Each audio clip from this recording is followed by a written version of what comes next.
Hello guys, welcome to my channel Ritu's knowledge house. तो हम लोग पढ़ रहे हैं आज से शिक्षा मनोविज्ञान। देखिए, कल मैंने आप लोग को जो सिलेबस भेजा था उसी में हमें सबसे पहले यूनिट 1 में देखिए बाल विकास में पहला टॉपिक दे रखा है बाल विकास का अर्थ, आवश्यकता तथा क्षेत्र, वृद्धि एवं विकास में अंतर। तो सबसे पहले हम लोग स्टार्ट करते हैं बाल विकास का अर्थ। एजुकेशन साइकोलॉजी मतलब शिक्षा मनोविज्ञान क्या है। एजुकेशन में शिक्षा शास्त्र। शिक्षा देखिए, इसको 3 भाग में बांट सकते हैं हम, एजुकेटम, एडुकेयर और एडुसेयर और एडुकेयर। तो देखिए, सबसे पहला है हमारा एडुकेटम। एडुकेटम का अर्थ होता है टू ट्रेन में शिक्षित करना, बच्चे को शिक्षित करना, कैसे हम बालक को शिक्षित कर सकते हैं, है ना। फिर है एडुसेयर का अर्थ होता है टू लीड आउट मीन्स विकसित करना, उसमें क्या हम डेवलप कर सकते हैं, बच्चे में हम क्या क्या चीज़ें डेवलप कर सकते हैं, तो क्या होगा, विकसित करना। टू लीड आउट मीन्स विकसित करना। और लास्ट है हमारा एडुकेयर का मीनिंग होगा टू ब्रिंग अप मीन्स बाहर निकालना, बच्चे के अंदर कितना डेवलपमेंट हुआ है, कितना उसने सीखा है, उसको हम कैसे बाहर निकाल सकते हैं। मीन्स बहुत से बच्चे होते हैं शर्मीले होते हैं, नहीं कुछ बोलते हैं, तो हमें क्या करना होगा, उसको शिक्षा के द्वारा उसको बाहर निकलवाना है, क्या क्या उसको आता है ना। तो ये तो हो गया हमारे एजुकेशन की। अब डेफिनेशन देख लेते हैं हम लोग, क्या होगी एजुकेशन की डेफिनेशन। शिक्षा का अर्थ है प्रत्येक मनुष्य के मस्तिष्क में अदृश्य रूप से विद्यमान संसार के सामान्य विचारों को प्रकाश में लाना। ये किसकी डेफिनेशन है, सुकरात की। जो इम्पॉर्टेंट है वही मैंने लिखवाई है, वही आप लोग देखिए नोट कर लीजिए। शिक्षा का अर्थ है, देखिए क्या कह रहे हैं, शिक्षा का अर्थ है प्रत्येक मनुष्य के मस्तिष्क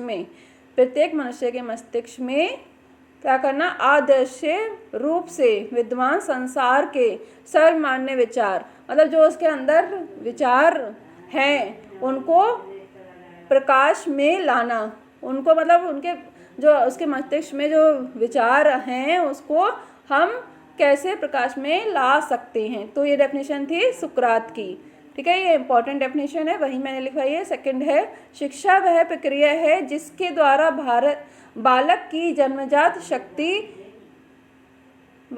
जन्मजात शक्तियाँ बाहर प्रकट होती हैं। ये कहा था फ्रोबेल ने, ये भी इम्पॉर्टेंट डेफिनेशन है, बहुत इम्पॉर्टेंट है ये।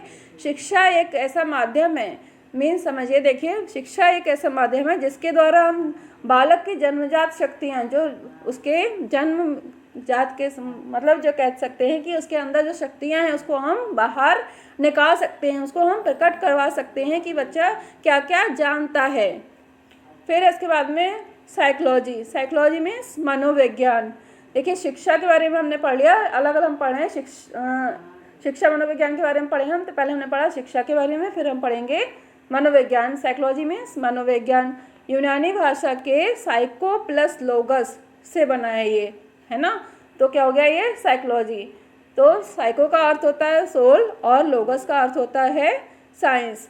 सोल का मीनिंग होगा आत्मा और साइंस का विज्ञान, मीन्स क्या हुआ, आत्मा का विज्ञान। जो सबसे पहले मनोवैज्ञानिक हुए उन्होंने कहा कि साइकोलॉजी क्या है, आत्मा का विज्ञान है, ठीक है। फिर उसके बाद में और मनोवैज्ञानिक आए तो उन्होंने कहा कि नहीं, ये आत्मा का विज्ञान नहीं, ये किसका विज्ञान है, मन का विज्ञान है। लेकिन सबसे लास्ट में जो कहा गया 20वीं शताब्दी में, वो ये कहा गया कि ये व्यवहार का विज्ञान है, ठीक है, ये आत्मा का विज्ञान नहीं है, मन का विज्ञान नहीं है, किसका विज्ञान है, ये व्यवहार का विज्ञान है। इसमें से क्वेश्चन आता है, अभी भी क्वेश्चन पीजीटी में एक क्वेश्चन इसमें से आया था।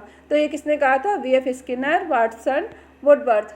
अधिकतर जो क्वेश्चन में ऑप्शन में दिया होता है वो वाटसन दिया होता है, तो वाटसन इसका सही आंसर हो जाएगा। इसके बाद में बात करते हैं हम बाल विकास क्या है। गर्भावस्था से लेकर युवावस्था तक के मानव व्यवहार अर्थात शारीरिक, मानसिक, संवेगात्मक, क्रियात्मक एवं भाषा विकास आदि का मनोवैज्ञानिक ढंग से अध्ययन करना क्या कहलाता है, बाल विकास कहलाता है। ओके, फिर है development of child, definition of child development. तो इसकी क्या देखिए, पहले तो मैं इसका मीनिंग एक बार और फिर से समझा देती हूँ। गर्भावस्था से लेकर युवावस्था तक, मीन्स जब बच्चे ने जन्म लिया तब से युवावस्था तक के मानव व्यवहार अर्थात शारीरिक क्रियाएं हो रही हैं, मानसिक क्रियाएं हो रही हैं, संवेगात्मक मीन्स इमोशन और क्रियात्मक एवं भाषा का जो विकास होता है वो किससे कहते हैं, मनोवैज्ञानिक ढंग से उसका अध्ययन किया जाता है। ठीक है, बात समझ में आ गई इतनी। अब हम बात करते हैं इसकी डेफिनेशन की। तो डेफिनेशन जो सबसे पहले मैंने लिखी है वो ये है कि बाल मनोविज्ञान की वह शाखा है जिसमें जन्म से परिपक्वावस्था तक विकासशील मानव का अध्ययन किया जाता है। ये डेफिनेशन है जेम्स ड्रेवर की, बहुत इंपॉर्टेंट डेफिनेशन है, इसको आप लोग अच्छे से समझ लीजिए। ठीक है, उसके बाद में है बाल विकास व्यवहारों का वह विज्ञान है जो बालक के व्यवहार का अध्ययन गर्भावस्था से मृत्यु पर्यंत तक करता है। देखिए, इन्होंने कहा है, जेम्स ड्रेवर ने कहा है ये जन्म से परिपक्वावस्था तक करता है, और इन्होंने क्या कहा है, गर्भावस्था से मृत्यु पर्यंत तक करता है। ठीक है, तो अलग अलग इसको ध्यान रखेंगे। ये जेम्स ड्रेवर ने कहा है और ये किसने कहा है, डार्विन ने कहा है।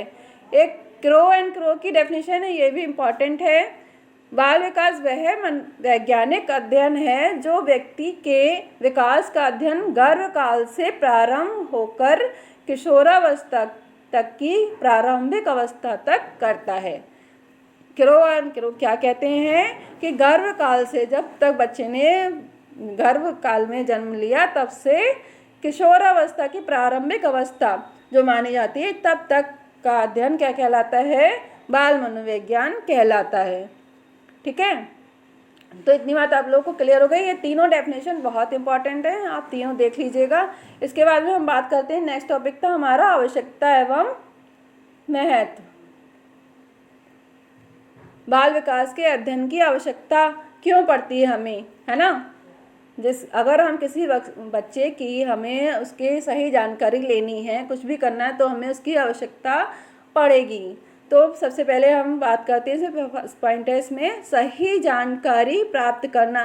किसी बच्चे के बारे में हम मनोवैज्ञानिक तरीके से उसका अध्ययन करना चाहते हैं तो उसके विषय में हमें सही जानकारी प्राप्त करनी होगी। और किससे प्राप्त करेंगे, उसके माता पिता से। तो उसके माता पिता से हम उसके बारे में सही जानकारी प्राप्त करेंगे। दूसरा है इसमें प्रशिक्षण तथा शिक्षा में उपयोगी।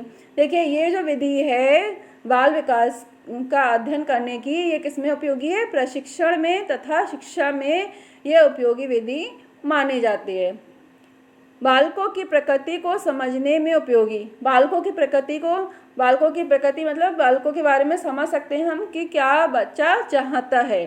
ठीक है, फिर वातावरण के महत्व को समझने के लिए, बच्चे का वातावरण क्या है, एटमॉस्फेयर क्या है, उसको समझने के लिए भी ये इसकी आवश्यकता हमें पड़ती है। फिर बाल व्यवहार के नियंत्रण में सहायक।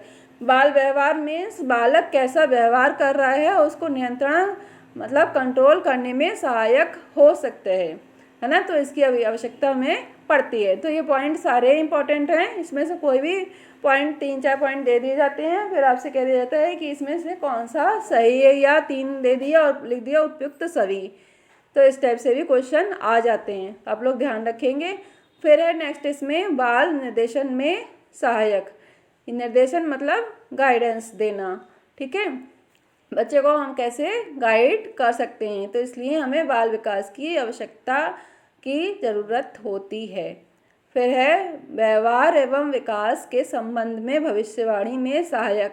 बच्चे का क्या व्यवहार है, क्या उसमें विकास हो रहा है, इसके संबंध में हम भविष्यवाणी कर सकते हैं। अगर हमने बच्चे का अध्ययन सही से किया है तो हम उसके बारे में बता सकते हैं कि ये बच्चा आगे क्या इसका व्यवहार होगा, क्या इसका डेवलपमेंट होगा।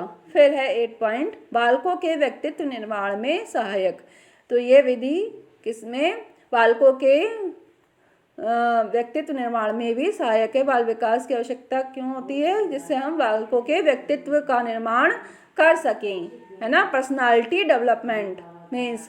फिर है नेक्स्ट है विकास के संबंध में पूर्वानुमान। विकास के संबंध में पूर्वानुमान से वही मतलब है कि हम पहले से ही बता सकते हैं कि इस बच्चे की कितनी ग्रोथ होगी, कितना ये आगे जा सकता है। लास्ट है इसमें परिवार एवं समाज की सुख समृद्धि में सहायक। परिवार, देखिए बच्चे ने कितना सीखा है, बच्चे में कितना डेवलपमेंट है, बच्चे कितना विकास हुआ है, कितना अच्छा है वह, तो उसका व्यवहार कैसा है, उन सब चीज़ों से भी क्या फ़र्क पड़ता है कि वह परिवार में और समाज में भी उसकी सुख समृद्धि में सहायक हो सकता है। तो आप लोग को आवश्यकता या महत्व समझ में आ गए होंगे। देख लीजिएगा एक बार फिर से। और उसके बाद में बात करते हैं बाल विकास के क्षेत्र। क्षेत्र क्या क्या हो सकते हैं, देखिए इसको मैंने अभी शॉर्ट में लिख दिया है, इसको एक एक करके अच्छे से हम डिफाइन करेंगे बाद में। इसमें शारीरिक विकास, बच्चे का शारीरिक विकास कैसे कैसे होता है वो हम देखेंगे। मानसिक विकास, कौन सी अवस्था में कौन सा कैसे विकास होता है, तो वो मैं आपको आगे सब पढ़ाऊँगी। सारी अवस्थाएँ मैं आपको एक एक करके पढ़ाऊँगी। फिर है संवेगात्मक विकास, सामाजिक विकास, चारित्रिक विकास, भाषा विकास, सृजनात्मकता विकास, सौंदर्य संबंधी विकास। अभी हम बस खाली इसको टू द पॉइंट नोट कर लेते हैं, उसके बाद में वन बाय वन हम आगे इसको समझेंगे। फिर है बाल विकास में देखिए जो इम्पॉर्टेंट है, इसमें से भी क्वेश्चन कई बार आते हैं, 1 से 2 क्वेश्चन इसमें पूछे ही जाते हैं। देखिए क्या दे रखा है, वृद्धि एवं विकास। वृद्धि क्या है, ग्रोथ, और विकास क्या है, डेवलपमेंट। दो अलग अलग चीज़ें हैं, है ना।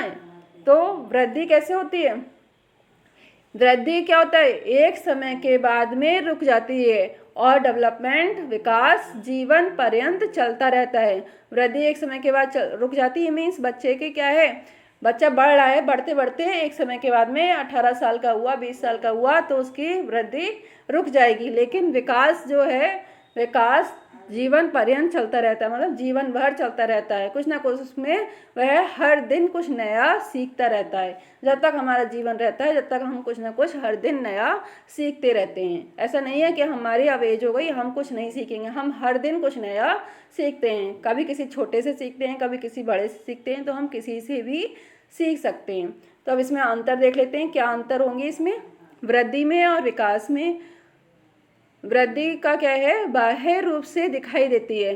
ग्रोथ को हम देख सकते हैं, बच्चा कितना बड़ा हुआ है हम नाप सकते हैं उसको, है ना, कि कितनी बढ़ गई है। लेकिन विकास को हम, ये आंतरिक होती है, इसको हम ऐसे ही नाप नहीं सकते। पहले हम उससे बातचीत करेंगे, जानेंगे, तभी उसके बारे में बता पाएंगे कि इसका कितना डेवलपमेंट हुआ है। तो इसका मेन अंतर है। उसके बाद में सेकेंड है, इसमें वृद्धि कुछ समय के बाद रुक जाती है, जो ऊपर बताया मैंने, वृद्धि कुछ समय के बाद रुक जाती है, लेकिन विकास निरंतर चलने वाली प्रक्रिया है, जीवन पर्यंत चलता रहता है। थर्ड पॉइंट है इसका क्षेत्र संकुचित है।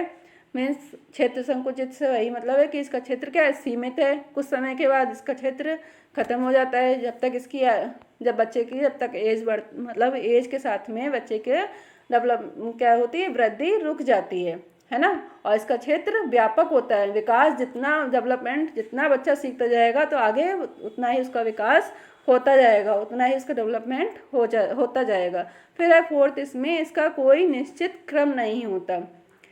देखिए निश्चित क्रम से मतलब समझिए, इसमें जो इसका वृद्धि हो रही है, किसी का देखा होगा आपने कि पेट बहुत मोटा हो जाता है, किसी की लंबाई एकदम बढ़ जाती है और पतला दुबला सा होता है ना।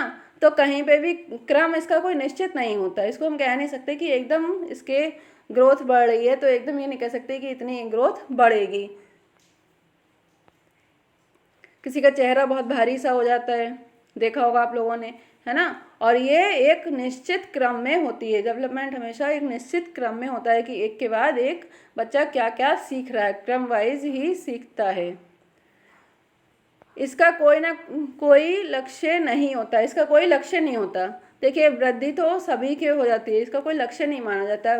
गरीब का बच्चा है चाहे किसी का अमीर का बच्चा है, सबके बच्चे की क्या है, ग्रोथ तो सभी के बच्चों की होगी, है ना। कोई ये जरूरी तो है ना इसका कोई लक्ष्य है।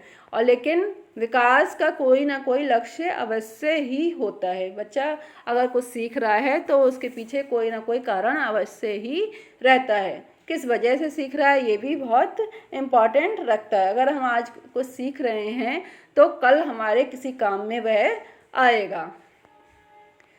नेक्स्ट है इसमें लास्ट, इसको मापा जा सकता है। मापा जा सकता है मतलब मेज़र किया जा सकता है कि एक बच्चे की कितनी लंबाई बढ़ी है। तो हम देख सकते हैं कितना इसकी ग्रोथ हुई है ना। लेकिन डेवलपमेंट को हम सीधे माप नहीं सकते। इसके लिए हमें क्या करना होगा, इसके फार्मूला वगैरह साइकोलॉजिस्ट के पास जाना होगा, उससे वह बताएगा।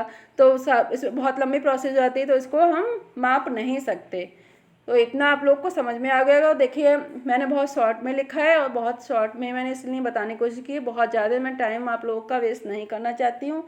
तो आप लोग कम समय में ज़्यादा से ज़्यादा चीज़ें सीखें, और वही चीज़ मैंने लिखी है जो पेपर में क्वेश्चन जिसमें से पूछे जाते हैं। इसमें से ऐसा मानिए कि अभी तक जो क्वेश्चन आ चुके हैं 5 से 6 क्वेश्चन अभी तक इसमें से आ चुके हैं। तो आप इसको अच्छे से नोट कर लीजिए, अच्छे से इसको पढ़ लीजिए। अगर कहीं कोई दिक्कत आती है मुझे फिर से बताइए, मैं आपको फिर से बता दूंगी।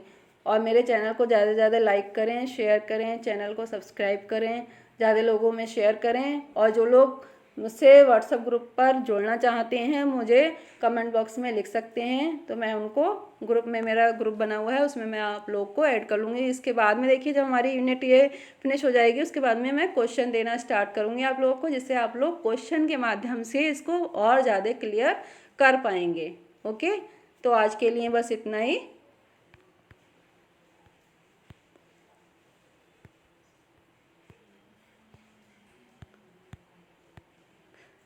तो आज के लिए बस इतना ही। Thank you.